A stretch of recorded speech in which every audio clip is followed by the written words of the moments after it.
Good morning, Trojans. Today's date is January 11th on this lovely Friday, and it is a B-Day. The quote of the day today is, "Change will not come if we wait for some other person or some other time. We are the ones we've been waiting for. We are the change that we seek," from Barack Obama. Boys basketball tonight versus CASA is a whiteout. ASB will have 400 white t-shirts that will be thrown out to the student section. Students, don't miss one of the best nights to be a Trojan all year long. Pack the gym in your white and help Petaluma beat CASA. Tip-off is at 7 in the PHS gym. Also, all students, there will be no flags or bags allowed into the game tonight. It's probably for the best. Any boys being interested on being in the boys tennis team, boys tennis, there will be a meeting at the tennis courts on Monday at 3:30. We will be discussing scheduling, clearances, and contact information. Anyone who is absent from December 3rd through December 21st needs their parents to call Miss Hale in the attendance office today. Your parents must call before 2 o'clock today to get the absences cleared in the Aries portal, so be sure you do that. Now let's go to sports with Griffin Epstein. Touchdown, Trojan! Unbelievable! Good morning, Trojans. Yesterday, the varsity girls basketball team lost to Casa Grande here in the home gym, 44-30. The game was tied at halftime in front of a superb and packed gym, but a dominant Gaucho defense shut down the Trojans to just 10 points in the second half. Shreen Arakat led Petaluma in scoring with 8 points. Petaluma has now lost 13 in a row to Casa in girls varsity basketball. The JV team did defeat the Gauchos. However, the Trojans will have a chance at redemption this weekend as they face Napa on Saturday at 7 at Napa. In addition, the boys varsity soccer team also lost to Casa last night at Steve Ellison Field in a heartbreaking 2-1 game. Petaluma will look to get back in the win column with a victory against Napa on Saturday. Trojan Live will have coverage of that match at Memorial Stadium in Napa. The varsity wrestling team has had an outstanding season this year. They remain undefeated in the league and are proving to be one of the strongest teams in VVAL. After Petaluma defeated Vintage back in December, Trojan Live talked to Matt Shattuck after he won a thrilling match. One of the craziest matches I've seen. It kept on being stopped. You had the bloody nose. How mentally was that hard that you kept taking on stopping and starting? Yeah, it was tough. It shows how much our conditioning pays off because, I honestly couldn't breathe out my nose. They duct taped my nose, and so I was just conditioned, and so I just out wrestled that guy. How important is it mentally to stay strong? That you were trailing early, you had to keep on getting it stopped. You were getting close to that 5-minute mark too, where it would be over the injury time. So how did you deal with that mentally in your match? Just the training. I've been wrestling since my 7th grade. I'm just mentally prepared every time going into my matches. You guys look really dominant tonight, really experienced against a really talented Vintage team. How important, especially, is the senior experience that we saw on the varsity boys side tonight? Yeah, we have a tough senior class, and just all of us working together in practice just makes each other better throughout the weeks. And yeah, it definitely pays off our work we put in, and Vintage wasn't ready for what we had to come. Today, the varsity boys wrestling team will look to make a statewide statement at the prestigious Tim Brown Invitational in Sacramento. Tomorrow, the rest of the wrestling team will travel to American Canyon for the Wolfpack Invite. Meanwhile, the dominant varsity girls soccer team faces Casa Grande in the Girls Soccer Egg Bowl tonight at 6 at Ellison Field. With both teams undefeated in VVAL, the match has more than bragging rights implications.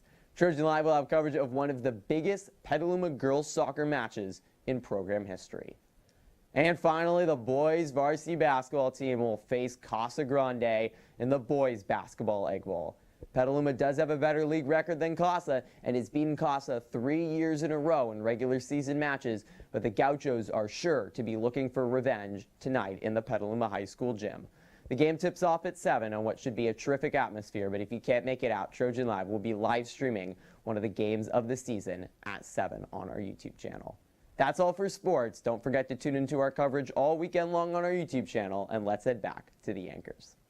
Thanks, Griffin. Preseason conditioning for spring sports is starting. Coach Stanley will be running the program on Mondays, Tuesdays, and Thursdays at 3:30 in the weight room. All students who are not participating in winter sport are welcome. Anyone interested on being on the boys golf team? There's an important meeting in A3 on Monday, January 14th. The coaches will be going over schedules and contact information. Michael Barabalt is still looking for 2 students to sing the national anthem at today's basketball game.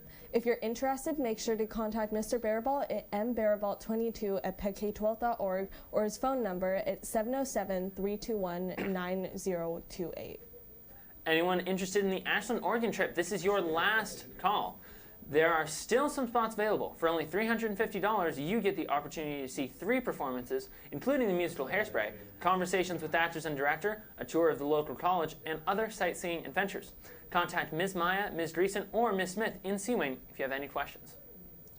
Now for the moment you've all been waiting for, we have part 3 of our series on bias. Just a reminder that this series was put on by Kameron Grant and Simone Tranfolia.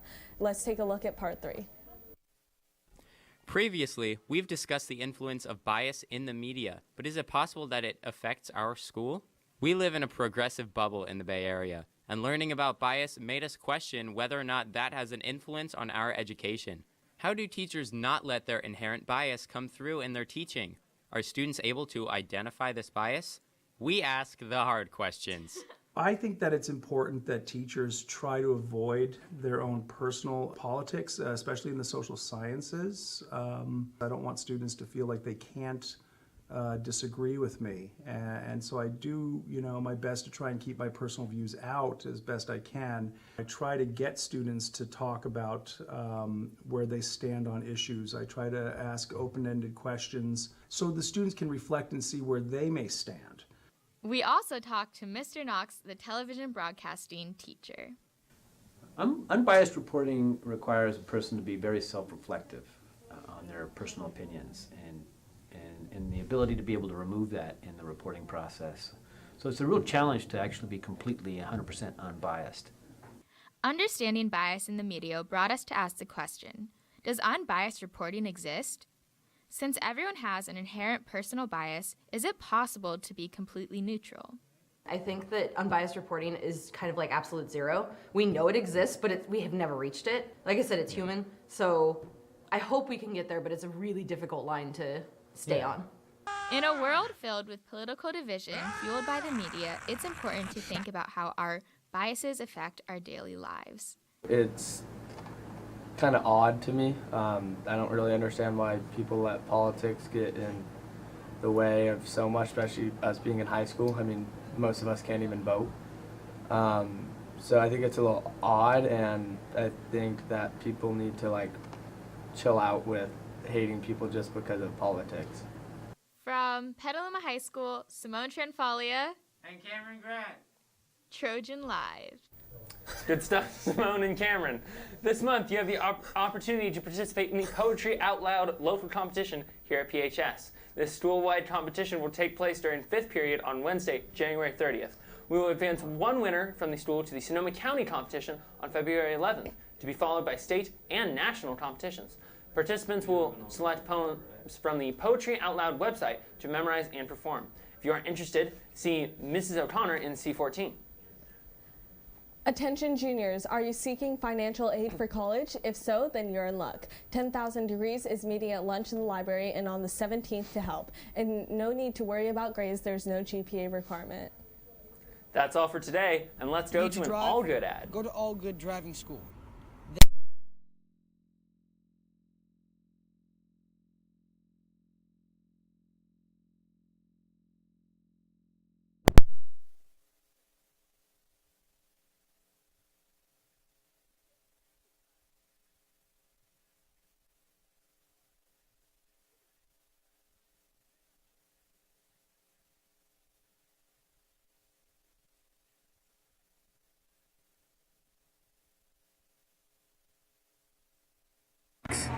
Tune in next week into the live stream this evening at 7 o'clock and make it a great day.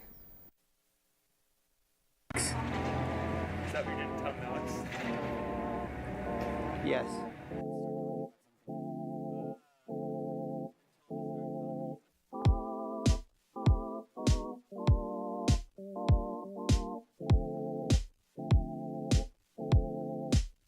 If I gave away all the stuff that I had away, and I'll never express myself, and I'll always expect some pain coming out